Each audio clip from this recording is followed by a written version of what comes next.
एक छोटे से गांव में एक बुद्धिमान बूढ़ा माली रहता था। वह अपने सुंदर फूलों और हरे भरे बगीचों के लिए पूरे देश में जाना जाता था।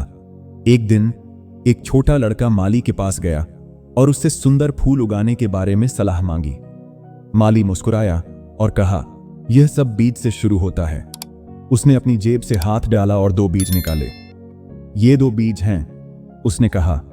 वे हर तरह से एक जैसे हैं, लेकिन मैं उन्हें अलग अलग तरीकों से लगाऊंगा। माली ने एक बीज लिया और उसे अपने बगीचे में धूप वाली जगह पर लगाया। उसने उसे नियमित रूप से पानी दिया और उसके आसपास सावधानी से खरपतवार निकाला। बीज अंकुरित हुआ और एक सुंदर फूल बन गया।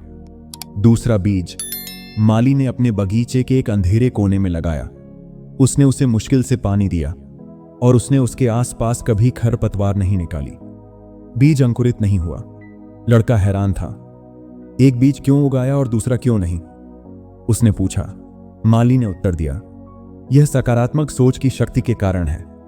जब मैंने पहला बीज बोया तो मैंने सोचा यह बीज एक सुंदर फूल में विकसित होगा, और ऐसा हुआ। लेकिन जब मैंने दूसरा बीज बोया तो मैंने सोचा यह बीज विकसित नहीं होगा, और ऐसा नहीं हुआ। लड़का एक पल के लिए चुप हो गया। फिर उसने कहा, तो यह सच है, हमारे विचार हमारी वास्तविकता बना सकते हैं। माली मुस्कुराया। हां, उसने कहा, यदि आप सकारात्मक सोचते हैं तो आप अपने जीवन में सकारात्मक चीजों को आकर्षित करेंगे। लेकिन यदि आप नकारात्मक सोचते हैं तो आप अपने जीवन में नकारात्मक चीजों को आकर्षित करेंगे। लड़के ने माली को उसकी समझदारी के लिए धन्यवाद दिया और अपने रास्ते पर चला गया। वह उस दिन सीखी गई सीख को कभी नहीं भूला। तब से उसने हमेशा सकारात्मक सोचने की कोशिश की और उसे सुंदरता और खुशी से भरा जीवन मिला। कहानी का नैतिक यह है कि हमारे विचारों में हमारी वास्तविकता को आकार देने की शक्ति है। यदि हम सकारात्मक सोचते हैं तो हम अपने जीवन में सकारात्मक चीजों को आकर्षित करेंगे।